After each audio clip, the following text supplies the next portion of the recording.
No dia 13 de março, o Papa Francisco completa 10 anos que está no posto mais alto da Igreja Católica.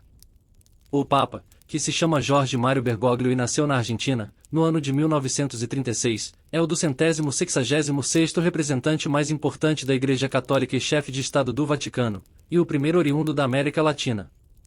Papa Francisco tem sido reconhecido por levar várias mudanças à Igreja ao longo de seu pontificado.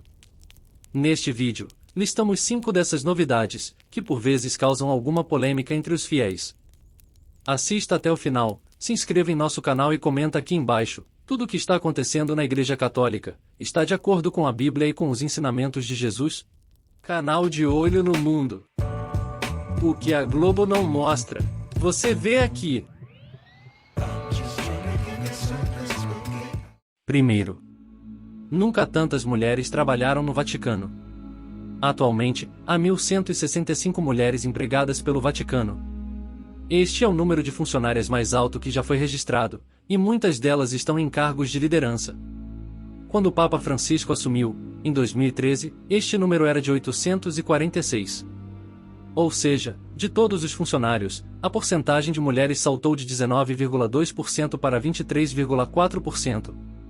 O número se refere às 2 unidades administrativas, Santa Sé e a Cidade do Vaticano. Segundo, a entrada de mulheres em cargos altos da Igreja. Em março de 2022, o Papa Francisco soltou uma nova Constituição da Cúria Romana, chamada Praedicat Evangelium, em que autoriza qualquer católico leigo batizado, incluindo as mulheres, a chefiar os escritórios do Vaticano. A Constituição, que tem 54 páginas, levou mais de 9 anos para ser publicada, e substituiu a Pastor Bonus, promulgada por João Paulo II em 1988. Na nova Cúria, lê-se que o Papa, os bispos e outros ministros ordenados não são os únicos evangelizadores na Igreja, e que leigos e leigas devem ter funções de governo e responsabilidade.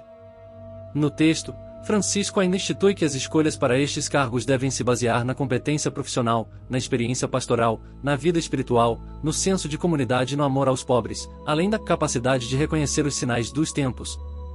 Terceiro, fortalecimento do acolhimento da Igreja à comunidade LGBTQIA+. Desde o começo de seu papado, Francisco reitera o que deve ser o caráter misericordioso da Igreja Católica. Na Missa do Galo em 2019, ele disse na homilia: "Em Deus não ama você porque pensa certo e se comporta bem.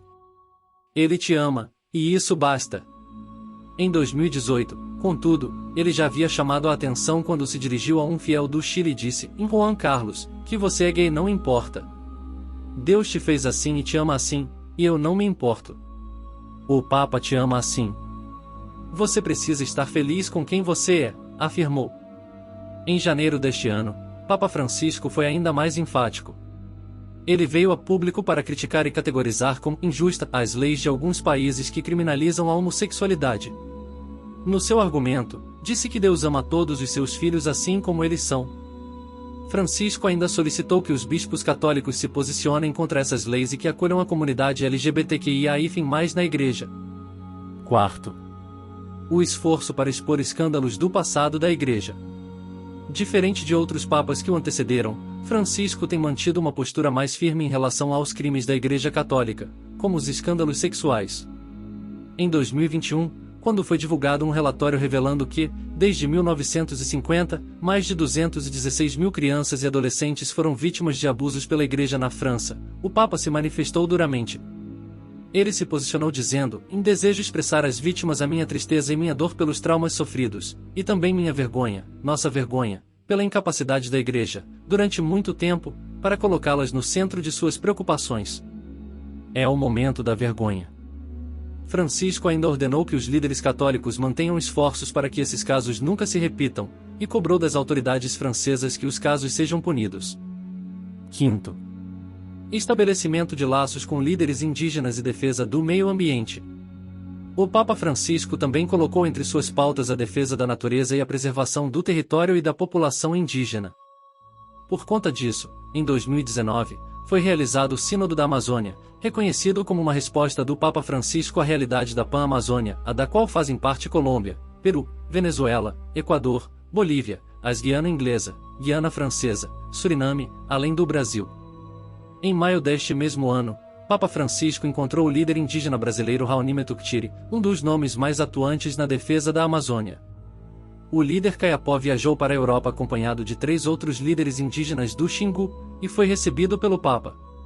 Antes disso, em 2015, Francisco havia publicado a encíclica Laudato Si, Louvado Seja, em que convoca os católicos a tomarem ações para frear a exploração do meio ambiente. Com estas posições, foi a primeira vez que o Vaticano se manifestou sobre questões de preservação ambiental.